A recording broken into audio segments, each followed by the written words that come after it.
오늘 신명기 강의 이제 5번째 시간입니다. 현재 우리는 신명기 내에서도 신명기 법전이라고 불리는 그 내용들을 묵상해 나가고 있습니다.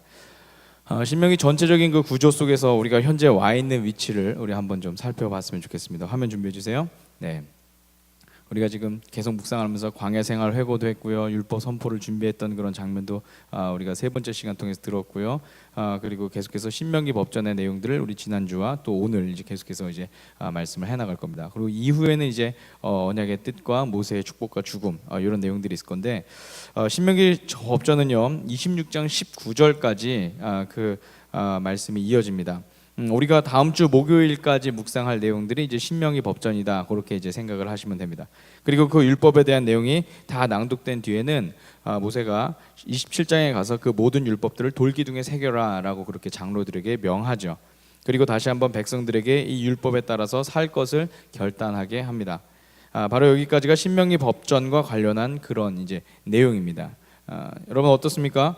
머릿속에 신명기의 큰 그림과 그 메시지가 잘 그려지십니까? 네, 잘 그려지시죠? 네, 감사합니다.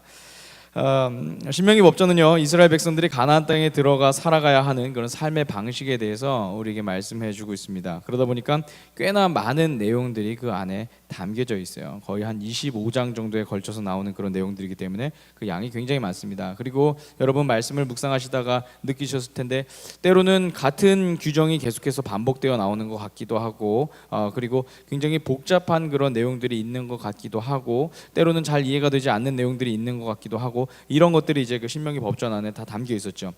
그런데 그것을 제가 분류해 보면요 크게 2가지 정도로 그 내용을 분류할 수가 있습니다. 첫 번째는 하나님을 사랑하는 일과 관련된 그런 일입니다. 그런 규정입니다. 그래서 그 안에는 하나님께 예배하는 그런 장소에 대한 규정이 나오고요. 그리고 어떻게 예배해야 하는지, 그리고 또 그때 어떤 예물을 준비해야 하는지, 이런 등등의 그런 내용들이 하나님을 사랑하는 일과 관련된 그 규정 안에서 나오게 됩니다. 그리고 그와 더불어서 하나님을 사랑하는 백성들이 피해야 할 그런 이방의 습성, 이 습성들과 그런 종교 의식들에 대해서도 신명기 법전은 설명을 하고 있습니다. 이 부분도 하나님을 사랑하는 일과 우리가 관련지어서 생각을 해볼 수가 있습니다. 오늘 새벽에도 담임 목사님을 통해서 말씀을 들었는데 아주 소소하게 나오는 그런 일상의 규정들이 있어요. 뭐 남장과 여장에 대한 그런 이야기, 그리고 밭에 작물을 심는 이야기, 뭐 이런 것들, 이런 모든 것들이 무엇인가. 그런데 오늘 새벽에 오신 분들은 다 들으셨을 거예요. 이미 가나안 땅에서 벌어지고 있는 그런 이방 종교의 의식들, 그것들에 대해서 하나님께서 짚어주시고 그리고 그것들을 피해라라고 그렇게 말씀하시는 거죠. 하나님께서는 그것들이 추구하는 바가 옳지 못하기 때문에 그것들을 피하라라고 그렇게 말씀을 하고 계신 것입니다. 뿐만 아니라 하나님만을 온전히 사랑하기 위해서는 이방 민족들과의 관계를 완전히 끊어야 되는데, 단순히 친구가 되지 않는 선에서 그치는 것이 아니라 그들을 진멸하고 쫓아내라라고 그렇게 성경은 명령을 하고 있습니다. 자, 그래서 이 말씀을 읽다 보면 때로는 가나안 민족에 대해서 하나님께서 대하시는 그런 그 방침이 너무 가혹한 것이 아닌가 하는 그런 의문이 들 수도 있습니다. 그런데 이 부분은 단순히 오늘날의 그런 윤리적인 그런 배경 하에서 봐야 될 그런 부분은 아니고요. 당시 이스라엘 민족에게 요구되었던 신앙의 목표와 연관지어서 우리가 같이 함께 생각을 해봐야 합니다. 이스라엘 민족이 가나안 땅에 들어가서 정착을 한다라고 하는 것은 단순히 민족의 이동만을 의미하는 것은 아니었습니다. 그동안 유목민의 문화를 갖고 있던 이 이스라엘 사람들이 가나안 땅에 들어감으로 해서 농경 문화로의 그 변화가 일어남을 우리 가운데 보여주고 있어요. 그런데 이들이 가나안 땅을 차지할 때 가나안 민족으로부터 농토와 농업 기술만 넘겨받는 것이 아니라 그와 결부된 종교적인 관행까지도 배우게 됩니다. 여러분, 저도 이제 어렸을 때 이제 시골에 살았었는데, 시골에는 봄만 되면 여러 가지 많은 그런 행사들이 있어요. 뭐 농사 짓기 전에 제사, 저희 어렸을 때는 막 제사도 마을에서 드리기도 하고, 때로는 그 농악패들이 이렇게 와서 막 이렇게 어떤 의식 같은 거죠. 요즘이야 그걸 이제 문화나 음악으로 우리가 접근을 하지만 사실 원래는 그 농악이나 이런 것들도 과거의 그 주술적인 그런 배경과의 연관이 좀 있지 않습니까? 그런 거랑 마찬가지로 이 당시 이 가나안 땅에서도 그런 부분들이 좀 많이 있었던 거예요. 그 이방 우상들을 섬기는 그런 관행들이 이제 그 안에 있었던 거죠. 이 농경 문화 안에 대표적인 것이 그 바알로 우리가 일컬어지는 가나안 신을 섬기는 일로 우리가 성경 속에서 계속해서 많이 보고 있습니다. 따라서 이스라엘의 이 가나안 정복 전쟁은 단순히 영토를 차지하는 그런 전쟁이 아니라 가나안 땅에서 신앙의 바탕을 다시 세우고 하나님만을 섬기는 것을 목표로 하는 그런 전쟁이다라는 것입니다. 그렇기 때문에 가나안 민족들을 몰아내야 됐고 그들과의 관계를 완전히 끊어버려야 됐던 것이죠. 물론 학자들은 실제 역사 속에서 가나안 땅의 모든 민족에 대해서 진멸이 이루어졌다라고 그렇게 보지는 않습니다. 그 이유는 첫 번째로는 이 이스라엘 백성들이 너무 빨리 가나안 땅의 유혹에 젖어 들어갔어요. 두 번째는 가나안 민족들의 저항도 생각만큼 그렇게 약하지 않았기 때문입니다. 굉장히 강하게 이스라엘 민족들에게 저항을 했죠. 그래서 성경은 여호수아의 생전에도 여전히 정복되지 못한 성읍들이 있었음을 우리에게 암시하고 있고, 그리고 또 여전히 정복되지 못한 그 성읍들을 계속해서 정복해 나가는 과정 가운데서 이스라엘 민족이 그 이방 땅의 그 이방 신상에 대한 그런 유혹에 대해서 빠져 있었다라는 것도 우리 가운데 암시하고 있습니다. 자, 그러나 그 모든 결과를 떠나서 하나님께서 이들 가운데 주셨던 그 목표를 우리는 알아야 됩니다. 그것은 뭐냐면 하나님 앞에서의 순결함과 온전함이었어요. 이 순결함과 온전함의 모습으로만 우리가 하나님을 진정으로 사랑할 수 있기 때문입니다. 이것이 신명기 법전이 갖고 있는 첫 번째 정신, 하나님을 사랑하는 일, 그것과 관계된 일입니다. 신명기 법전의 두 번째 정신, 두 번째 핵심은 바로 이웃에 대한 사랑과 관련한 그런 일이었습니다. 이웃을 사랑하는 그런 일이었어요. 그래서 그 안에는 약자에 대한 보호, 그리고 공정한 재판, 그리고 이웃에게 정직할 것에 대한 그런 명령들, 그리고 빚을 탕감해 줄 것에 대한 그런 명령들, 그리고 이웃의 소유에 대해서 보살피고 돌봐라라고 하는 그런 명령들, 이런 것들이 이제 담겨져 있죠. 심지어 이 규정들 안에는 이런 것도 있습니다. 전쟁 시에, 전쟁 나면 어떻게 돼야 됩니까? 다 나가야 되죠, 그죠? 다 나가서 싸워야 되는데 이 전쟁 시에도 하나님께서는 이웃의 사정을 살펴서 차출해야 된다, 그렇게 말씀을 하고 계세요. 그것이 하나님의 마음이기 때문입니다. 그래서 예를 들어서 집 공사를 했는데 그것의 준공식을 보지 못한 사람들은 돌아가라. 아내와 약혼을 했는데 아직 그 아내를 온전히 취하지 못한 사람은 돌아가라. 그리고 포도원을 일궈놨는데 포도원의 첫 열매를 맛보지 못한 사람은 돌아가라. 이렇게 이 이웃들에 대해서 하나님께서 배려하시는 그런 모습들을 볼 수가 있죠. 오늘 우리가 보고 있는 24장의 말씀도 마찬가지입니다. 우리 함께 24장 10절에서부터 11절의 말씀을 같이 읽겠습니다. 시작. 당신들은 이웃에게 무엇을 구워 줄 때에 담보물을 잡으려고 그의 집에 들어가지 마십시오. 당신들은 밭밭에 서 있고 당신들에게서 꾸는 이웃이 담보물을 가지고 당신들에게로 나아오게 하십시오. 이 말씀의 상황은 이렇습니다. 갑이라고 하는 사람이 형편이 어려운 을이라고 하는 사람에게 무엇을 구워 줄 때에 그 빚을 갚는다는 징표로 담보물을 요구합니다. 그런데 만약 을이라고 하는 사람이 상황이 나빠져서 그 빚을 갚지 못할 경우에 그 담보물이라도 팔아야지 갑이 받을 그 손해가 줄어들기 때문이죠. 이미 우리 모두가 다 인지하고 있는 그런 상황입니다. 자, 그렇다면 이제 갑이 취할 수 있는 가장 똑똑한 선택은 을이 가진 물건 중에서 가장 값어치가 나오는 그 물건을 취해서 그것을 담보물로 잡고 있는 것이죠. 그리고 갑이 그것을 요구한다고 해서 돈을 빌리는 을이 가타부타 말을 할 수가 없는 그런 상황이에요. 이 또한 우리가 잘 알고 있는 굉장히 상식적이고 당연한 그런 상황입니다. 그런데 하나님께서는 이 모든 당연하고도 상식적인 그 상황을 완전히 다 뒤집어 버리세요. 갑으로 하여금 담보물을 선택하는 것이 아니라 돈을 빌리는 을로 하여금 담보물을 선택하라, 그렇게 이야기를 하시는 거죠. 심지어 갑에게는 단 한 발짝도 을의 집에는 들어오면 안 된다라고 그렇게 완전히 하나님께서 딱 막으세요. 이것이 끝이 아닙니다. 13절을 보면요, 하나님께서는 갑으로 하여금 그날 을에게 취한 그 담보물이 있다면 그것에 대해서 해가 지기 전에 돌려줘야 된다라고 그렇게 또 말씀을 하세요. 여러분, 이해가 되십니까? 참으로 잘 이해가 되지 않는 그런 결정이죠. 그런데 13절 후반부를 보니까 그렇게 결정하신 이유를 알 수가 있습니다. 당시 가난한 자들이 내놓을 수 있는 담보물이라고 해봐야 기껏 해야 뭐 자기가 갖고 있는 그런 허름한 겉옷 하나뿐이었습니다. 물론 이것은 돈이 좀 있는 갑에게는 별 값어치 없는 물건일 수도 있어요. 그런데 을에게 있어서는 그것이 그날 밤 자신의 목숨을 보존할 유일한 침구류일 수 있죠. 그러하기에 하나님께서는 철저하게 가난한 자의 생명과 삶을 보호하시려고 했던 것입니다. 우리는 이 짧은 약자 보호의 그 규정을 통해서 하나님께서 갖고 계신 그 마음을 깨달을 수가 있습니다. 그리고 세상의 일들을 풀어가시는 하나님의 방법에 대해서도 엿볼 수가 있죠.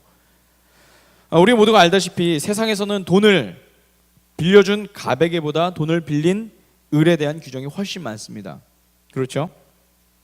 언제 돈을 갚을 것인지, 그리고 이자는 얼마를 낼 것인지, 그리고 원활하게 빌려준 돈에 대해서 원활하게 수금이 되지 않으면 어떤 조치가 취해질 것인지, 예를 들어 연체 이자는 몇 %로 증가하는지, 뭐 이런 것들, 그런 것들을 다 이야기를 하죠. 그리고 난 뒤에 그로 인해 얻게 될 그 불이익에 대해서도 상세하게 다 설명을 합니다. 그리고 동의하시겠습니까? 체크. 그리고 동의하시면 사인하십시오. 사인. 이렇게 해서 그렇게 해야지 가난한 을은 이 많은 규정을 다 본 다음에 그 다음에 이제 돈을 빌릴 수가 있어요. 이게 우리 세상이 우리 가운데 보여주고 있는 그런 것이죠.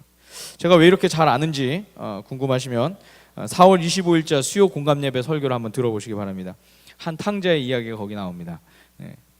그런데 오늘 말씀은 돈을 빌린 그 을에 대한 규정보다는 돈을 빌려준 갑에 대한 규정이 훨씬 더 많이 있어요. 또한 빌려주는 것에 대한 책임이 을에게 있는 것이 아니라 갑에게 있다고까지 성경은 그렇게 말씀을 하고 있죠. 이는 비단 24장 10절의 말씀만이 아닙니다. 24장 14절 이하에는 품삯을 주는 주인의 책임에 대해서도 말씀을 하고 있습니다. 또한 오늘 우리가 함께 본 19절 이하의 말씀에는 밭주인의 허락 없이 밭에 들어가서 남은 곡식을 가지고 갈 그 가난한 자들에 대해서 책임을 묻는 것이 아니라 도리어 곡식밭의 주인들이 가져야 할 그런 사회적 책임에 대해서 성경은 우리 가운데 말씀을 하고 있어요. 여러분 어떻습니까? 달라도 굉장히 많이 다르죠. 세상의 가치관과 달라도 굉장히 많이 다릅니다. 우리 기본적인 상식으로는 이해하기 힘든 그 일이 지금 신명기 법전 안에서는 일어나고 있다는 거예요. 그것도 이 한 군데에서뿐만 아니라 여러 군데에서 하나님은 계속해서 이것을 말씀을 하고 있어요. 사랑하는 여러분, 그런데 이것이 바로 하나님의 나라의 가치관입니다. 이것이 하나님 나라의 가치관이에요. 하나님의 백성이 살아가야 할 그런 삶의 방법이다라는 것이죠. 그렇게 해야만 하나님께서 인정하신다라고 말입니다. 우리는 지난 몇 주간 신명기 법전을 묵상해 왔습니다. 그런데 이 신명기 법전은 단순히 도덕적인 어떤 율법이나 종교적인 어떤 관습이나 방법 이런 것에 대해서만 나와 있는 것이 아닙니다. 단순히 착하게 살고 예배 잘 드려라 하는 내용이 아니라는 말씀이에요. 그 근간에는 하나님의 가치관으로 세상의 가치관을 이기라라는 그런 말씀이 담겨 있다라는 것입니다. 그리고 그 일에 대해서 하나님께서 우리와 함께 하실 것이다. 성경은 우리 가운데 이렇게 말씀하고 있죠. 할렐루야. 성경은 우리 가운데 그 가치관으로, 하나님의 가치관으로 세상의 가치관을 뒤바꿔버려라 그렇게 말씀을 하고 있어요. 비록 우리가 보기에는 가나안 땅의 백성들이 더 멋진 문화를 갖고 있는 것 같고 그들이 사는 모습이 더 윤택한 것 같아 보여도, 그런데 가나안의 백성들이 갖고 있는 가치관과 신앙으로 사는 것은 하나님께서 원하시는 삶이 아니라고 우리 가운데 보여주고 있죠. 그것은 강자를 더욱 부하게 할지언정 약자들에 대해서는 아무런 배려가 없는 그런 문화였습니다. 어쩌면 오늘 우리의 문화도 그것들을 지향하고 있는지도 모르겠습니다. 그러니 오늘 하나님의 말씀을 알고서 아멘이라고 우리가 고백을 하고 묵상을 해도 말씀대로 실천하는 것이 우리 가운데 늘 부담인 것 아니겠습니까? 부끄럽지만 사실 이렇게 설교를 하고 있는 저 또한 이웃들을 배려하고 돌보라라고 하는 그 하나님의 말씀은 쉬운 말씀은 아닙니다. 정확하게 말하면 여간 어려운 말씀은 아닙니다. 저 또한 사랑을 받은 일에 대해서는 익숙하면서도 사랑을 주는 일에 대해서는 익숙하지 않은 그런 사람이기 때문입니다. 부끄러운 고백을 드리면 제가 캐나다에서 개척하고 정식으로 예배를 드린 그 세 번째 주일에 갑작스럽게 한 분이 저희 교회에 들어오셨습니다. 그 당시 저희는 이제 카페를 빌려서 예배하고 있었기 때문에 제가 들어오신 그분에게 카페 손님인 것을 알고 카페 손님이라고 생각을 하고 주일은 예배를 드리지 않고 주일은 영업을 드리지 않고 예배를 드립니다라고 그렇게 말씀을 드렸어요. 그랬더니 그분이 나가시려다가 멈추시더니 그럼 예배를 드리고 갈게요라고 그렇게 말씀하시면서 저희 예배하는 그곳에 앉으셨습니다. 깨끗하지 않은 트레이닝복을 입고 오셨고요. 그리고 어딘가 기가 죽어 있는 것처럼 보이는 그분의 모습을 보면서 측은한 마음이 들어야지 마땅한데 제 마음 가운데는 먼저 경계하는 마음이 들어왔습니다. 이러면 안 되는데 하면서도 자꾸 계속해서 그분을 신경 쓰고 계속해서 경계를 한 것이죠. 설교가 그러니 제대로 되겠습니까? 계속 설교가 이제 겉돌고 이렇게 갔어요. 어떻게 이제 설교의 중심을 잡으려고 애를 많이 써서 어떻게 설교까지는 이제 끝이 났습니다. 그리고 예배가 마친 뒤에 다가가서 그분과 이런저런 이야기를 했습니다. 그런데 연세도 많이 들어보시고 또 토론토에는 워낙 사연이 많은 분들이 많으니까 함부로 사생활 얘기하면 안 된다라는 그런 이야기를 그런 정신교육을 계속해서 많이 받았기 때문에 제가 쉽게 개인적인 이야기들을 막 물어볼 수가 없었어요. 뭐 하시는 분이세요? 성함은 어떠세요? 이런 것들을 기본적인 것들을 여쭤봐야 되는데도 그것도 이제 쉽게 못 물어본 거죠. 서먹서먹하게 그렇게 5분여 시간을 보내다가 그분과 함께 식사를 하러 가시자고 그렇게 말씀을 드렸습니다. 그랬더니 그분이 안 가실 줄 아셨는데 안 가실 줄 알았는데 같이 가시자고 그렇게 이야기하면서 저희를 따라 나섰습니다. 교회 옆에 있는 그 식당에 가서요 같이 이제 식사를 하고 그렇게 했는데 어딘지 모르게 굉장히 외로워 보이면서 가슴에 많은 말을 담고 계시는 이분과 앉아서 이렇게 식사를 하면서 조금씩 서로의 마음이 열리고 대화가 이제 오고 갔습니다. 그리고 조심스럽게 자신의 이야기들을 꺼내 놓으신데 과거에 이제 한국에 계셨을 때는 장교로 복무하셨다는 거예요. 그리고 자녀들은 모두 토론토 대학에서 공부하고 있다는 그런 이야기를 들었습니다. 얘기를 듣고서 당시 저희 교인들, 저희 부부, 그다음에 2명의 교인들, 4명이었는데 드러내지 못한 채 놀랐습니다. 토론토 대학은 전 세계에서 20위권 안에 들어가는 그런 유명한 대학이거든요. 기가 죽어 보이는 당시 그분의 모습에서는 쉽게 상상이 가지 않은 그런 모습인 거죠. 짧지 않은 그런 시간 동안 같이 함께 이야기를 나누고 식사를 한 뒤에 저희가 이제 밥값을 계산하라고 하니까 이분이 일어나셔서 오늘 밥값은 자신이 계산하시겠다 그러면서 하시는 거예요. 그래서 저희가 극구 만류를 했지만 이분이 아니라고 오늘은 자기가 계산을 하겠습니다. 그래서 본인께서 이렇게 밥값을 다 계산을 해주시고 그리고 나가셨습니다. 그리고 가셨어요. 그분을 보내고 난 뒤에 제가 곰곰이 좀 생각을 해봤습니다. 당시 저도 이제 목회는 처음이었고 그리고 토론토도 처음인지라 어안이 이제 벙벙한 그런 상황이었죠. 그런데 제 마음 가운데 한 가지 후회가 들었어요. 주님께서 보내주신 분인데 내가 너무 가까이 다가가지 못한 것이 아닐까. 내 마음 가운데 있는 그 장벽과 그런 의심으로 인해서 그분에게 마음을 내가 오히려 열지 못한 것은 아닐까. 그분이 열지 못한 것에 대해서 탓하기 전에 내가 먼저 열지 못한 것을 이야기했어야 되는데 그런 것들이 좀 제 마음 가운데 많이 왔습니다. 그리고 이런 위선된 모습으로는 예수님께서 들어오셔도 내가 알아볼 수 있을까라는 그런 자괴감마저도 막 들었습니다. 굉장히 마음이 많이 아팠어요. 그리고 실제로 그분을 저희 교회에서는 다시는 볼 수가 없었습니다. 그 다음에 어떻게 되셨는지 잘 모르겠습니다. 오늘 말씀을 준비하면서 우리가 돌봐야 할 가난하고 연약한 이웃에 대해서 질문을 한번 해봤습니다. 그런데 질문을 하면서 제 마음 가운데 더 솔직한 질문이 있었습니다. 솔직한 속마음이 느껴졌습니다. 그것은 뭐냐면 그런 이웃이 내 주위에 가급적 없었으면 좋겠다 하는 것이 저희의 속마음이었다는 거예요. 내가 돌봐야 할 사람보다 나를 이해해 줄 사람, 최소한 서로 돌볼 수 있는 그런 사람만 우리 주위에 있는 것, 이것이 어쩌면 우리가 바라는 그런 이웃과의 관계, 그 모습은 혹시 아닐까요? 우리가 서로 돌보고 서로 돌봄을 받을 수 있는 그런 관계에 대해서만 이웃이라고 혹시 정의하지는 않습니까? 그런데 신명기 15장 11절의 말씀에서 하나님께서는 우리에게 이렇게 말씀하십니다. 우리 함께 신명기 15장 11절의 말씀을 읽겠습니다. 시작. 당신들은 반드시 손을 뻗어 당신들의 땅에서 사는 가난하고 궁핍한 동족을 도와주십시오. 그렇다고 하여 당신들이 사는 땅에서 가난한 사람이 없어지지는 않겠지만 이것은 내가 당신들에게 내리는 명령입니다. 저는 5월 마지막 주간에, 이게 5월 30일 말씀입니다. 5월 30일 묵상 말씀인데 5월 마지막 주간에 이 말씀을 묵상할 때 이런 질문이 들었습니다. 왜 하나님께서는 가난한 자들을 없애지 않으시는가라는 거였어요. 왜 하나님께서는 가난한 자들의 필요를 다 채워서 이 땅 가운데 가난한 자들이 없도록 하지 않으시는가라는 그런 질문이에요. 왜 하나님은 가난한 자들을 그냥 그대로 두시는 걸까요? 왜 하나님은 가난한 자들을 그냥 이 땅 가운데 그대로 있게 하시는 걸까요? 왜 어려움에 처한 이들을 그냥 그대로 두시냐는 말이죠. 그 이유는 잘 모르겠습니다. 그런데 분명한 것 한 가지는 우리가 오늘 말씀을 통해서 깨달을 수 있습니다. 그것은 뭐냐면 그들이 있는 한 우리는 하나님의 마음으로 그들을 돌봐야 한다는 사실이죠. 성경은 왜 가난한 자들이 있어야 되는지에 대해서 말씀을 하지 않지만 우리가 가난한 자들을 돌봐야 한다는 것에 대해서는 우리 가운데 너무도 분명하게 말씀을 하고 계세요. 그것이 오늘 우리에게 주어진 하나님의 사명이고 우리의 비전이다라는 것이죠. 이웃을 돌보는 그리스도인. 이것이 하나님께서 오늘 우리 가운데 주시는 그 비전이다라는 거예요. 세상의 가치관은 끊임없이 이 땅 가운데 가난한 자와 부유한 자를 갈라놓고 둘 간의 간극이 벌어지게 계속해서 합니다. 그렇다면 이때 여러분, 우리 그리스도인들의 역할은 무엇이겠습니까? 바로 하나님의 가치관으로 우리의 어려운 이웃들을 섬기며 그 간극을 줄여나가는 것. 이것이 오늘 하나님께서 우리에게 맡기시는 그런 사명 아닐까요? 사도행전은 초대교회에 일어났던 중요한 특징 중에 하나로 나눔을 이야기합니다. 또한 예루살렘 교회가 어려움에 처했을 때 아시아와 그리스 지역의 여러 교회들이 예루살렘 교회를 위해 모금을 했던 그런 사건도 기록을 하고 있습니다.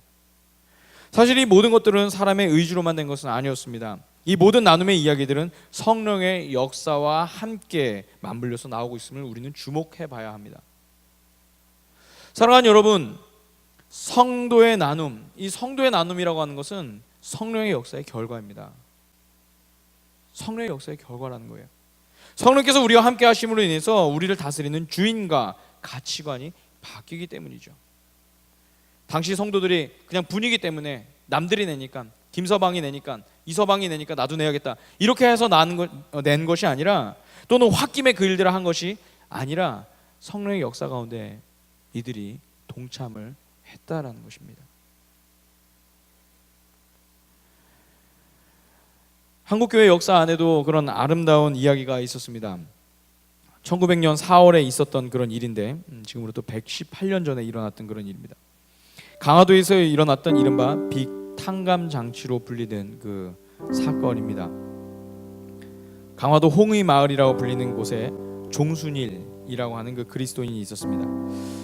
그는 예수님을 믿기 전에 마을 부자라는 그런 소리를 들을 정도로 재물에 여유가 있었던 그런 사람이었죠. 그래서 그 마을 사람 가운데서 그에게 돈을 빌려간 사람들이 적지 않았습니다. 그런데 그가 이제 세례를 받고 이름을 이제 바꾸고 난 뒤, 이제 당시 강화도에서는 세례를 받으면요, 우리 요즘에 천주교에서는 어떻습니까? 세례 받으면 이름이 바뀌잖아요. 뭐 요새, 뭐 베네딕트, 뭐 이렇게 이름이 이제 바뀌지 않습니까? 당시 이제 강화도에서도요, 세례를 받으면요, 이름을 바꿨어요. 그래서 가장 많이 바꾼 게 이제 신자가 들어가는 그런 이름이었습니다. 신자, 믿을 신자에서 믿음을 더 강하게 하겠다라는 그런 이름으로 이제 신자, 아니면 일자, 하나님을 믿는다라고 해서 그 일자 이름이 있었어요. 이 종순일 씨도 그래서 원래 본명은 다른 이름인데 종순일로 바뀌는 거예요. 뭐 그래서 같은 일자 돌림이 뭐 권신일, 뭐 권수일, 뭐 이런 식으로 해서 이름들이 쭉 있었죠. 자, 어쨌든 그가 세례를 받고 이름을 바꾼 뒤에 교회 속장이 됩니다. 그리고 성경 말씀대로 살려고 많은 노력을 해요. 하루는 그가 마태복음 18장 23절 이하에 나오는 그 비유의 말씀을 읽게 됩니다. 그 내용은요, 우리가 잘 아는 내용입니다. 1만 달란트 빚진 그 신하가 임금에게 빚을 탕감받은 후에 왕궁을 나가서 이제 집으로 가다가 자기에게 100데나리온 빚진 사람을 만나죠. 그리고 나서 그에게 빚을 갚으라면서 폭행을 하고 나중에 감옥에 가둔 그런 말씀입니다. 그래서 다시 이제 벌을 받은 그런 내용, 우리가 잘 알고 있는 그런 말씀입니다. 근데 이 말씀을 읽다가 이 종순일 씨가 며칠을 고민을 하게 됩니다. 말씀이 마음에 걸린 거예요. 말씀을 이렇게 읽다가 말씀이 여기 탁 걸린 거예요, 마음에. 그리고 며칠 뒤에 자신에게 돈을 빌려간 사람들을 집으로 부릅니다. 다 오시라 그러면서 이제 집에 딱 부릅니다. 사랑채에 앉았겠죠. 그리고 사람들이 쭉 이제 둘러앉습니다. 자, 빚을 준 사람이 빚을 얻은 사람들을 불렀으니까 여러분, 이 자리가 얼마나 불편했겠습니까? 그 중에는 꽤 오랜 기간 동안 빚을 갚지 못해서 안절부절하지 못하는 그런 사람들도 분명히 있었을 것입니다. 자, 그런데 이 종순일 씨는 별다른 말 대신에 자신이 읽은 마태복음의 말씀을 그 사람들에게 다시 들려줍니다. 그리고 나서 이렇게 그 사람들에게 다시 덧붙여서 이야기합니다. 오늘 내가 예수 믿고 죄사함 받은 것이 10,000냥 빚 탕감 받은 것보다 크거늘 여러분에게 100냥, 1000냥 돈 빌려주고 그걸 받으려 한다면 이는 성경 말씀에 나오는 악한 종이라 할 것이요 이 시간 후로 여러분이 갚을 빚은 없소. 이렇게 이야기를 합니다. 그리고는 진짜로 문갑에서 빅문서들을 꺼내서 그들이 보는 앞에서 불을 태워버립니다. 여러분, 그때 그 자리가 어땠을까요?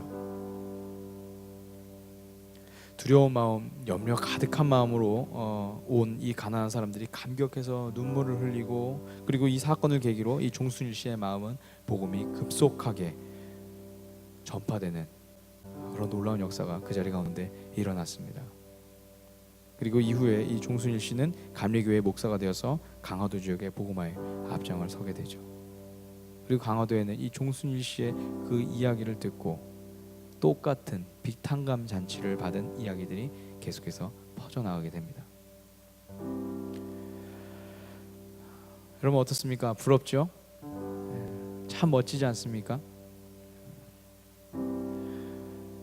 사랑하는 성도 여러분, 하나님께서 이스라엘 백성들로 하여금 가나안 자를 돌보라고 하실 때 그냥 무턱대고 그들을 돌보라고 하지 않으셨습니다. 너희 옆에 가나안 사람 있으니까 그냥 돌봐라, 이렇게 하나님께서 강압적으로 말씀하지 않으셨어요. 하나님께서 오히려 이렇게 말씀하시죠. 이미 그들이 애굽 땅에서 하나님으로부터 받은 은혜를 기억하고 그에 합당하게 내 이웃들에게 행하라. 우리 함께 신명기 24장 22절의 말씀 같이 함께 읽겠습니다. 당신들은 이집트 땅에서 종살이하던 때를 기억하십시오. 내가 당신들에게 이런 명령을 하는 까닭도 바로 여기에 있습니다. 너희들이 종살이했던 때를 기억해라. 너희들이 받은 그 은혜를 생각해봐. 너희들이 그 받은 그 사랑을 생각해봐. 우리가 받은 사랑, 그리고 우리에게 주신 그 이웃들, 우리가 받은 사랑을 기억하고 그 사랑을 이웃과 나누라는 그 말씀. 오늘 우리가 가진 것 없을 때 채워주시고, 헐벗었을 때 입히시고, 나그네 되었을 때 장막이 되어주신 주님의 그 은혜, 오늘 우리가 우리 이웃들을 돌보는 일에 부담을 갖기 전에 우리가 먼저 기억해야 할 그 일은 우리가 먼저 받은 그 사랑이 있다라는 사실입니다. 할렐루야. 우리가 받은 사랑이 있다라는 거예요. 하나님이 거저 주라 말씀하지 않으십니다. 너희가 받은 은혜가 있다. 너희가 받은 사랑이 있다. 내가 너희에게 보여준 것 같이 너희도 그 일을 세상 가운데 보여주어라. 우리가 그동안 배웠던 가치관과는 굉장히 많이 다른 이야기입니다. 그런데 하나님은 그 일을 통해서만 이 땅 가운데 하나님의 나라가 이루어질 수 있을 것이고 우리가 하나님의 백성이 될 수 있다라고 그렇게 말씀하세요. 할렐루야. 아마 말씀을 들으시면서 마음 가운데 부담이 되는 그런 한 사람들이 있을지도 모르겠습니다. 피하고 싶었던 그 사람이 있었을지도 모르겠습니다.